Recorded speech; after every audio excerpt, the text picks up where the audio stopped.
Let me just ask you about the big game quickly tonight first. I'm sure you're watching it as a passionate England fan. I am indeed.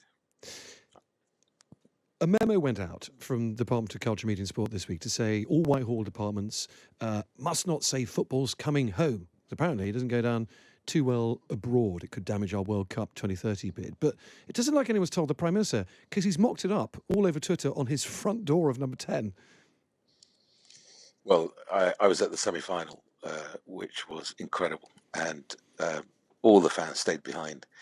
And between Sweet Caroline and Football's Coming Home, that's exactly what we were singing. So I haven't seen the memo, but I think the world and the lyrics actually of that incredible song aren't sort of arrogant or presumptuous in any way. It's about lamenting I'm 54 years old, and last time we lifted a cup was 55 years ago, in 1966. So that was the World Cup, but this is equally important. And I have to say, the thing that Gareth Southgate has done brilliantly, and I hope and I wish that I can, in the next few days, these are the hard yards we're putting in the vaccination program, is to harness that Southgate England spirit of teamwork, and let's get this done. Young people, come forward, get vaccinated. We've got a vaccination site close to Wembley tonight, and at football grounds like Millwall and the Etihad and elsewhere.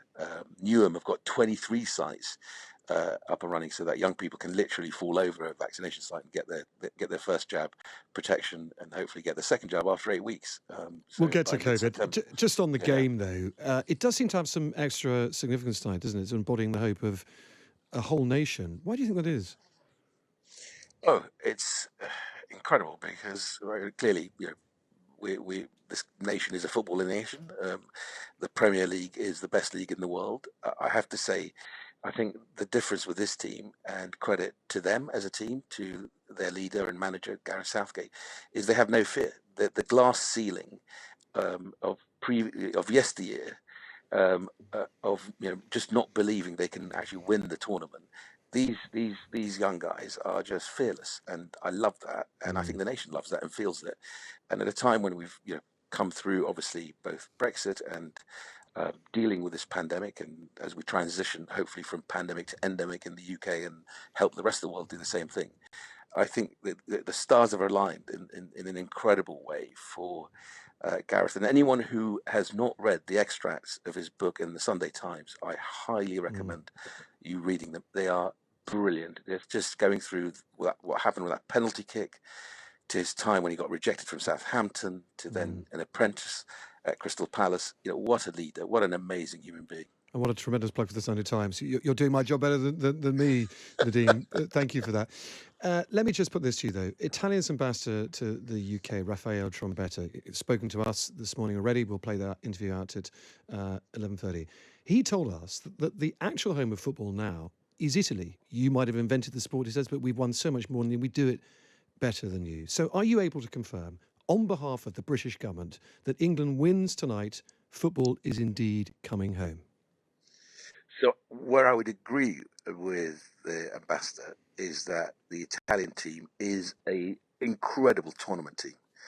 They somehow find it within themselves at these big moments, big tournaments, to just...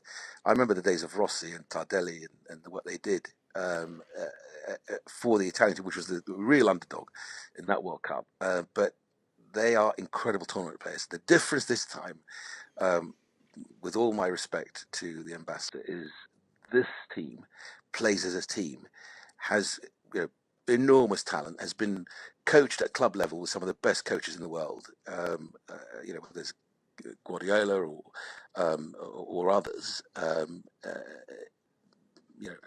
It is a team that has no glass ceiling, and I think we're going to shatter through it. I will not jinx it by giving you, before you even ask me the question, dare to ask a prediction for a score, because I'm not going to do that. No. Nor am I going to predict whether we're going to have a bank holiday or not, because that will also jinx it. I'm not asking but that one either. All I would say is I think this team just has no fear.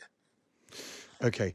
Let's move on to COVID. On a slightly more serious point about the game tonight, we are almost certainly going to see a huge amount of crowds on the street, quite frankly, whether England win or lose. Do you have any concerns that it might be a giant super spreader event on the streets of London, Wembley, Manchester, Birmingham, all over the country. And would you ask people before they want to go out and celebrate or commiserate on the streets to take a lateral flow test first? So I want to commend, obviously, the UEFA authorities, but also Wembley. I went to the Croatia game and to the semi-final, and you had to have a lateral flow test before entering the stadium within 24 hours, or to be double vaccinated and for a period of 2 weeks after your second vaccine. And that, I think, has been a really important part of the success of Wembley and the tournament overall around Europe. But really important, and you'll see this in the guidelines next week. They'll be very clear that there's an expectation on all of us to take both personal responsibility and corporate responsibility. So what about if you are tonight? TFL, be very careful, because ultimately we know this virus wants to survive. It's desperate to survive. It's coming up against a wall of people who are now protected, almost 86.9% with one dose, 65.6% with two doses. But it'll try and find those people who are unprotected and infect them. And the way you stop it is by, if you're in an indoor crowded space, wear a mask. And I will be absolutely doing that. The guidelines next week there's a real expectation for people and corporates to do the right thing and wear a mask. Should you take a lateral flow test tonight before you go out and celebrate in the streets? Well, if you're going to go to the match, you have to take a lateral flow test. But if you're out celebrating, you don't have to. But you should really be careful if you're going to go in an indoor space with lots of people in it. Wear that mask. Be careful, because ultimately, like we did with the vaccination program, we came together as a nation, 80,000 vaccinator volunteers, people coming out of retirement, doctors, nurses to vaccinate people. I met a BA steward the other day who's in the team in London vaccinating. The nation came together. The nation can come together again and defeat this virus. Okay, Minister, we've got a lot to get through. So if I promise to keep my questions short, if you could keep your answers short as well, I'd be very grateful. You mentioned these new guidelines coming this week. What are they about? Because we had the government document last week. What are the new guidelines? So the Prime Minister obviously will hold a press conference, as he quite rightly explained to the nation, that on the 12th of July, which is tomorrow, that he will actually set out what will happen on the 19th, and the guidelines will be around things like the expectation to wear a mask in indoor spaces, in crowded carriages, and they are about taking both personal responsibility but also corporate responsibility, whether you are TFL or a business or otherwise. So sorry, just we all to be clear, have a responsibility, Minister, just to be clear, to wear a mask in indoor crowded places, because the virus enjoys the ability to spread if it's able to. Can I just be clear with you? You just said that the government will announce guidelines on what people should be doing in train carriages or in tight spaces. Now, the government said last week that this was down to individual people and individual transport providers. The government is, it would appear, slightly changing its tone a bit. Well, no, what the government is saying is this is not going to be a government by diktat. It is going to be a government that actually delivers very clear guidelines based on the science that say that individually we should take responsibility for our behavior. Corporately, we should take responsibility for our behavior, whether you're a TFL or a business. And indoors, in crowded carriages, the very clear guidelines will be that you're expected to wear a mask, but it's not governed by diktat, because I think we need to transition, and there are no easy answers to this, but there are no easy decisions here to make, right? But we've got to transition to a place where we can manage this virus in a responsible way, whilst keeping things like our border controls, which are pretty stringent, whilst making sure that we continue to all of us do the right thing, because you don't know if someone's sitting next to you on a crowded train carriage who's immunosuppressed or immunocompromised. Understood. So it's right to wear a mask. Okay, we're going to go through these questions quicker on my side and your side. We made that promise to each other, remember? Yes. Now let's talk about the vaccination programme. Yes. You and I will agree, if you look at the numbers, there's been a dramatic tailing off on the amount of doses, first doses especially, going to people's arms. Can I ask you, has it got to the stage already where every single adult age 18 or over has already been offered a dose, or when do you get that? So the offer has been made, by the to 19th of everybody. July, anyone over the age of 18 can now go to a walk-in centre Mm. or go to the national booking system and book their vaccination. On the 19th of July, I can come on your show and say to you that that week we would have made the offer and people would have had their vaccination. All adults, so 53 million people would have had the offer, and in that week would have been able to get their vaccine event to happen. Okay, well, we're 7 million short at the moment in terms of people getting their first doses from that figure. There are 7 million people who still haven't had a first dose. The average number of first doses, as you'll know, has now dropped to something like 90,000 a day. And that is under half of what it was 2 weeks ago. It was 200,000 a day. Why is that? Because it's not a lack of supply, is it? It does appear to be a lack of demand. Those 7 million people are just not coming forward. Is that right? So we're at 86.9, almost 87% of all adults now have had the first dose. The ONS, the Office for National Statistics, data suggests that 96% of all adults are very likely or most likely or have already had a dose. So you're right. They've got that sort of 10% is the hard yards that we have to keep going. And part of that is to have a strategy to do that. And I gave an example earlier. So Newham, for example, have got 23 sites, whether it be mosques, gurdwaras, pharmacies, GPs, football, all sites, because access to the vaccine for the younger cohort seems to be the real sort of magic trigger to get them to actually vaccinate themselves, because they lead busy lives, and unless they sort of fall over a vaccination site, it's challenging to get them to come forward. But we want them to obviously come forward. On an earlier program, David Spiegelhalter, one of the world experts on the sort of the statistics of this, suggested that actually it will also protect them against long COVID. The data is very clear on that. So my message to your listeners in the younger age groups is come forward, because you protect yourself against COVID, long COVID, and your family and your community.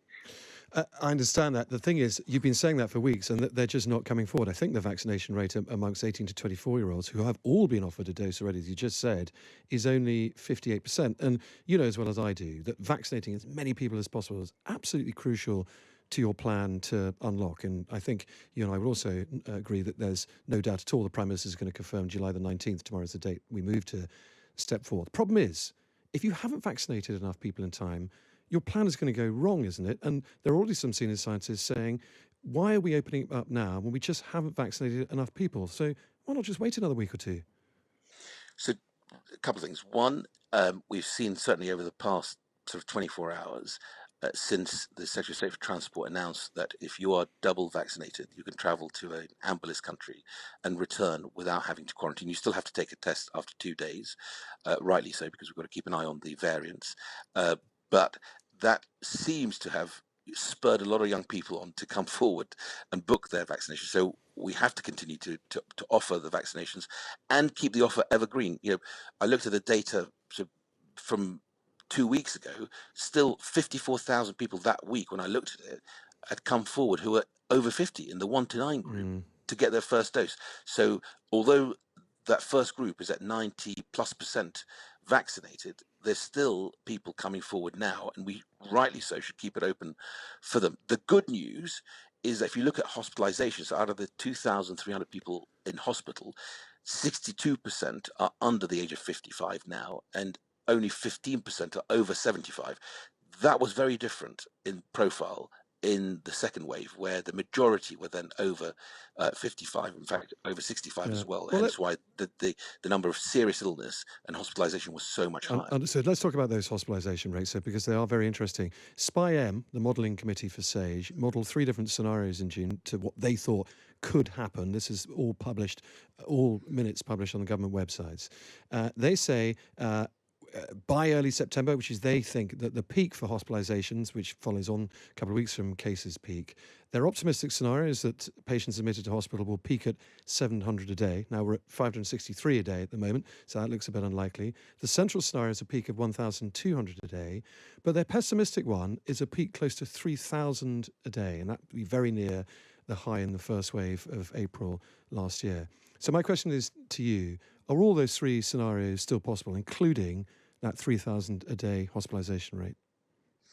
clearly all those scenarios are possible. Hence why next week what you'll hear from us is that we proceed to step forward with caution, with very clear guidelines on things like the expectation to wear masks in spaces, in crowded spaces. That's really, really important. This virus is not over by a long way. We have to be careful. By the way, there are no easy decisions, Tom. I spoke to you about the lady in my constituency who, Orange Mabel, 2 of her staff committed suicide because of lockdown.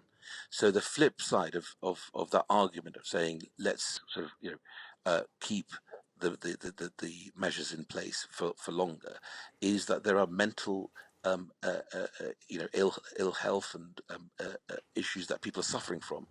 So there are no easy answers. The best thing is, as we have such high rates of vaccination, the highest in Europe, almost 87% with the first dose, will be over 66% second dose by 19th of July, is then we cautiously but pragmatically reopen our economy. It's the summer. The downward pressure on the R rate is because schools are out, but there is an upward pressure, obviously, because of our interactions. So we have to be careful, hence why that personal and corporate responsibility that we're asking the people and the country to respond to. So I think it's very interesting. You're telling us about the new guidelines coming out, which we didn't know about. I'm suggesting to you that is a new thing. You didn't tell us about those guidelines last week. I think you're reacting to what appears to be quite growing public concern about what's going to happen. So you're deciding to bring out these guidelines now, which is very interesting. I'm sure quite welcome. Minister, I put it to you. The opinion polls make pretty sobering reading for the government this morning. You look at one in the Observer today, opinion. 50% think the lifting of coronavirus-related restrictions should be postponed beyond July the 19th. Only 31% think we should reopen. 3/4 think face masks should be mandatory on public transport, not just expected to wear them, which you're going to advise to do. You're on the wrong side of public opinion, aren't you?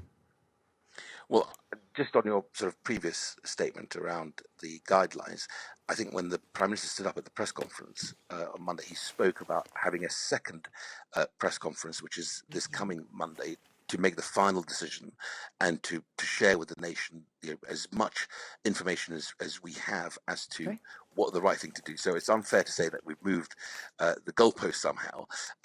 But look, ultimately, there are no easy options on this, and the right thing to do, in my view, as I've seen and so heartbreakingly experienced on Friday with this, these 2 suicides at Orange Mabel Cafe that her staff had committed. It is a balance, but I think we're striking the right balance because of the vaccination program. You got almost 87% of adults vaccinated with 1 dose, and 66% will be with 2 doses by the 19th. Good morning, Mr. Zahawi. It's Isabel Hardman here. I'm just going to ask you a couple of non-COVID questions. Hello. Why are you only just starting a consultation on what levelling up is now? You've got the Prime Minister giving a speech later this coming week on levelling up, but you did get elected on a promise of levelling up in 2019. So why the delay?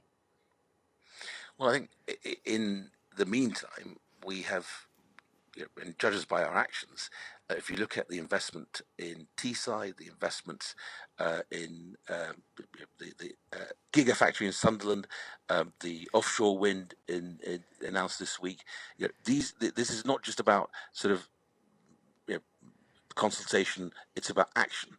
And I think the delivery ultimately of jobs, and as the Prime Minister quite rightly reminds us all the time, that we have to transition from the success of jabs to jobs.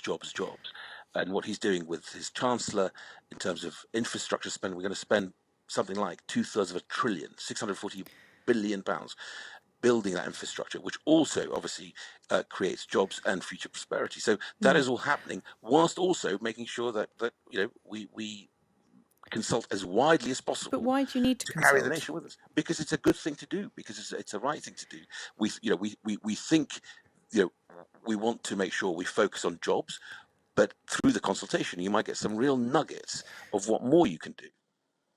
And just very, very briefly, one of the trailed lines from this consultation, from this speech, is that takeaway pints could be the key to levelling up. That doesn't sound particularly inspiring, does it? Well, wait and see what the consultation results are before prejudging them is what would be my recommendation. so much of what happens sometimes is in the chase for a headline.